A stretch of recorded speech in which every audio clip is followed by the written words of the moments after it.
El camino del mago. Con Ixchel Pichetrajna, Parvata Raja y Kumara Guja. Hola a todos, nuevamente muchas gracias por acompañarnos en este episodio de El Camino del Mago. Y pues como siempre estoy aquí con mi queridísimo amigo Kumar Aguja y nuestro también muy querido guía Igya. Y pues bueno, ya hemos estado hablando de estas entidades astrales que existen y pues incluso pudimos hacer una clasificación amplia. Creo que podríamos sonar muchísimo, pero bueno.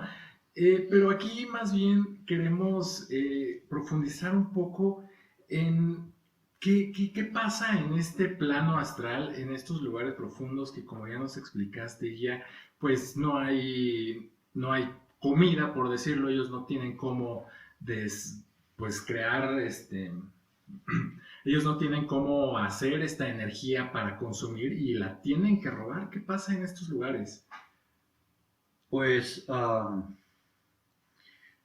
podemos seguir entendiendo este plano astral porque ya también hemos visto que existe una gran interacción con nuestros 7 planos de la materia. Hay que dar entendimiento a algunos aspectos sustanciales del comportamiento del ser humano y desde luego inmersos en sucesos pasados y presentes. Claramente es mucho lo que habría que decir, así que trataré, como siempre, de ser un poco concreto por el tiempo que me dan. Describiré un poquito más estos 7 planos de la materia y nosotros sus habitantes. Por lo pronto, solo podré tocar esta área del cosmos donde vivimos, nuestra Tierra, nuestro amado planeta azul, tan masacrado por el virus más terrible que le aqueja, nosotros. Verdaderos destructores de nuestro hábitat, pero además de nuestra conciencia y de nuestra forma de vivir. Recordarán que de estos 7 planos, ya para este tiempo, en esta época en la que estamos platicando, 6 de los subplanos están totalmente inmersos, empapados ya, invadidos del nivel vibratorio astral, que es denso y muy fúnebre. Todo el mundo lo puede ver en las noticias, en la vida real. Incrementos de homicidios, feminicidios, infanticidios, asesinatos, cárteles de la droga, asesinos. Ya nadie se toca el corazón por matar a nadie. En fin, vivimos en una verdadera jungla. No me importa en qué área del planeta o de la ciudad vivas. Esto es algo real, triste pero real. Entonces aquí como nos decía aquel personaje de que va montando el caracol en la historia sin fin, la nada nos invade, ahí viene la nada. Es que la nada ya está casi abarcando nuestros planos de la materia. Solo quedan ciertos residuos de interferencia etérica en un subplano muy alto. Estos contactos con los cuadros etéricos cada día son menos. Una capacidad que pudiera decirse para ingresar a ayudar a la humanidad. Tomemos en cuenta, y lo hemos platicado muchas veces, las religiones, subreligiones, sectas, con sus rituales, la gran emancipación de los pseudometafísicos y seguidores del camino del despertar. Yo no digo que todos ellos estén mal, pero sí una gran mayoría, pudiéramos decir, son personajes de la luz que trabajan para el mal. Pero bueno, ¿cómo podemos explicar esto que seguimos inmersos en este camino a la nada, al vacío tal vez, y pues tal vez no necesariamente un asesino sea eso, sino también todas las personas que ya no se tocan el corazón cuando estas cosas pasan, ¿no? También son parte de este flujo. Quisiera platicar un poco de esto. Pues todos lo vemos y lo sentimos, quiero repetir, y lo peor de todo es que ya casi nadie le da importancia. Para la gran mayoría esto es tan común, es tan cotidiano, y tal vez sí lo es, pero simplemente nos alejamos del problema, nos enojamos, criticamos a gobiernos, policía, criticamos a los que no están en nuestra forma de pensar, si no es que hasta nos unimos a ello y tal vez, muchas veces sin desearlo, simplemente por una necesidad de salvaguarda. Una simple anécdota. Sabemos que todo campo energético se percibe por su nivel vibratorio y que éste interfiere de alguna manera en un cuerpo y por correspondencia con su medio, su hábitat o su área de confluencia, ¿ok? Bueno, pues, también hay que recordar que la materia es una forma de energía que interactúa con este medio en donde habita. Y dentro de este medio es en donde nos desarrollamos, vivimos, trabajamos, comemos. ¿Vamos bien? Bueno, pero primero regresemos un poco a nosotros para poder continuar hablando de los seres, de los otros seres que viven en los astrales. Y creo es importante tocar el día de hoy esto para entender la gran factibilidad que existe para poderlos aceptar. El rasgo principal de la conciencia primitiva del hombre, sobre todo la religiosa, es la ausencia de cualquier frontera definida entre el mundo espiritual y el natural, y por lo tanto entre la mente humana, que es el ego, y el mundo circundante. Esta ausencia de límites es precisamente donde entra la participación mística, ya como una necesidad de tratar de entender lo que no sabemos, lo que no comprendemos, lo que no vemos. Y con esto indicamos una sensación de fusión entre el ser y su medio. Y aceptamos como estrato de cultura, estrato de sociedad o de sexualidad. Este sentimiento puede describirse como correspondiente en su propio campo a la moderna comprensión intelectual de esa interrelación de la humanidad y su naturaleza, misma que tratamos de corresponder con la ciencia, ya que una ausencia de límites similares predomina también entre los mundos de la experiencia consciente y de aquello que aún no comprendemos, o entre la voluntad individual y las emociones espontáneas, y desde luego los impulsos de la psique humana, que como resultado el mundo exterior en su conjunto ya está cargado de poderes energéticos que pueden llamarse mentales o espirituales, según los queramos ver o comprender. Los objetos materiales son tan solo como rasgos estables y comprensibles del mundo exterior en el que vivimos, ya que todas las cosas parecen comportarse siempre de un modo muy caprichoso, como los acontecimientos que nos agolpan por los sueños, sobre todo estos sueños descontrolados, cuando los contenidos de la experiencia se encuentran en este estado de ánimo, nos parecerán siempre tan vívidos por su forma misteriosa y fascinante, y otras veces como terroríficos. Tanto así que toda la naturaleza será bañada por una atmósfera impresionante y misterioso en nuestro hábitat, en nuestro conjunto, en nuestro cuarto, en nuestra casa. Ya podemos decir que esto ha sido muy estudiado.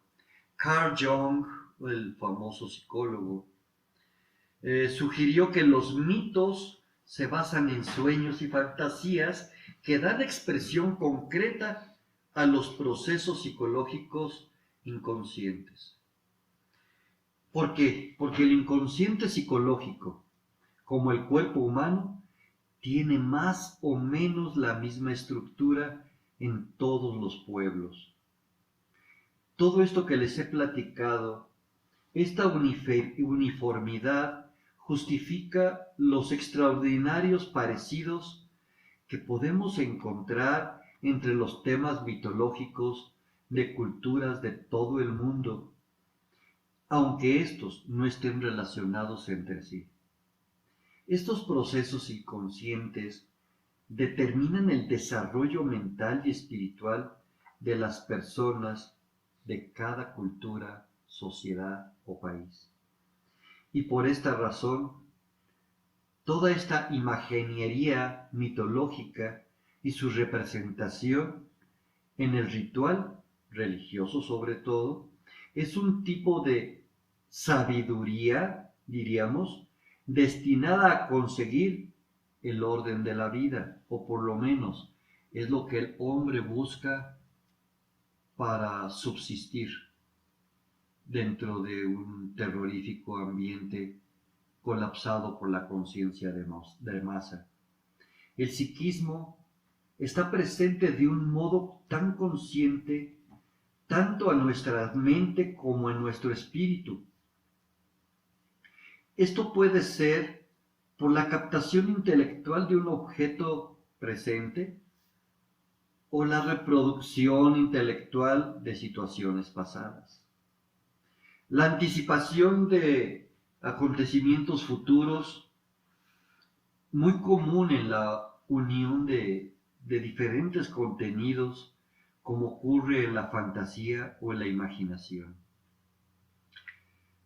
Otro filósofo, Immanuel Kant, empleó el término representación en este aspecto para referirse a un acto de experiencia mental que posee un carácter epistemológico y puede ser analizado como tal. Vemos más actualmente cómo se ha estudiado esto. Otro filósofo, un filósofo argentino que murió a 1960 y tantos, no recuerdo, Francisco Romero, él pensaba que la intencionalidad del psiquismo es el rasgo fundamental del ser humano, que encuentra su culminación siempre en la búsqueda de una filosofía del espíritu. Con esta intencionalidad hace que el ser humano pueda construir un amplio conjunto de intenciones que se dirigen hacia un objeto. Esta forma de ser psicológica en el ser humano lo diferencia de los animales, pero también lo hace susceptible para poder ser atraído, atrapado y sobre todo cuando existe aquella promesa de la liberación espiritual, religiosa, sublime, aunque ésta tan solo sea una promesa. El ser humano no solo tiene un aspecto intelectual, entendamos esto, sino que él se incluye en los niveles de la voluntad y desde luego de su característica forma de sentimiento.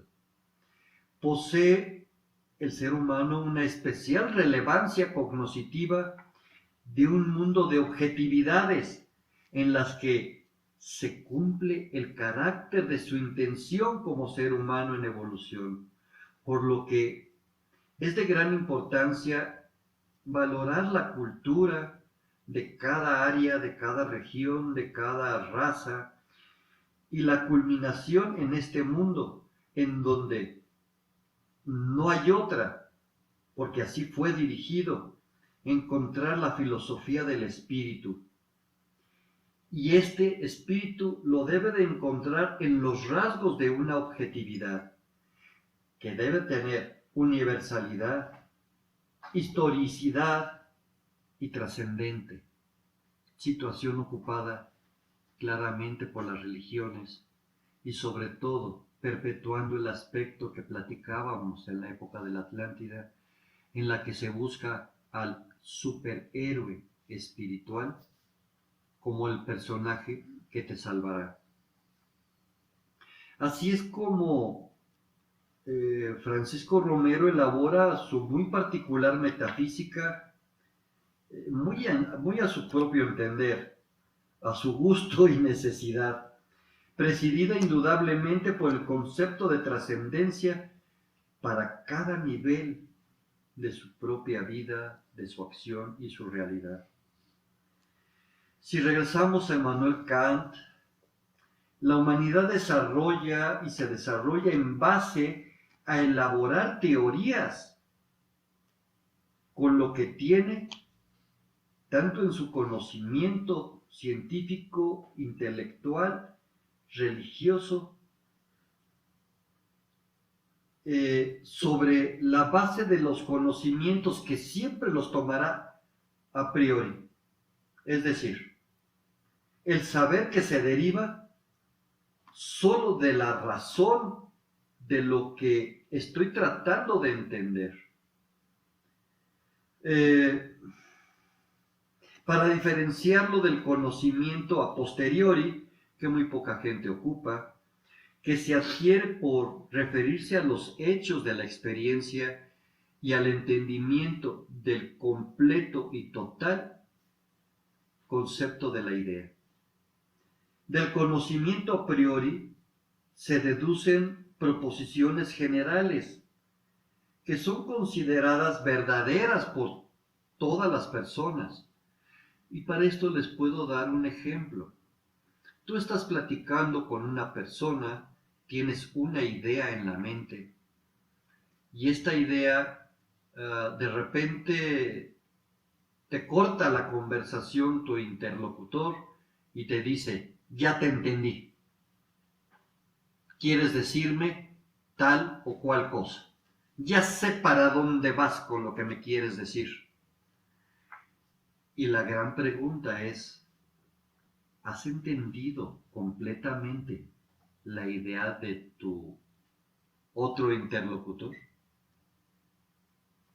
¿Has entendido y has permitido que se exprese el ser humano en forma completa? No. Entonces podemos ver que la gran cantidad de la humanidad tiene conceptos o razonamientos a priori que tal vez no tengan una justificación clara por la pretensión de creer que yo ya sé de lo que se trata. Este es el principio básico de las guerras en la humanidad. Es el principio básico de entender la economía, el trabajo, las relaciones interfamiliares. De hecho, es el principio analizado por la falta de comprensión como uno de los determinantes más claros que colocarán al ser humano tan necesitado y tan ávido que será presa de la oscuridad. Entonces, bueno, con esto vemos la importancia de analizar, leer, estudiar, razonar lo que estamos viendo, escuchando, leyendo, no quedarnos con lo primero que nos dicen, pues nadie posee la verdad absoluta, como lo hemos dicho a lo largo de todos nuestros capítulos. Dependiendo de lo que tengas adentro, lo que poseas, es la situación o la capacidad que vas a tener para poder interpretar lo que estás viendo, lo que estás, no sé, me atrevería a decir hasta para poder tener una comunicación telepática.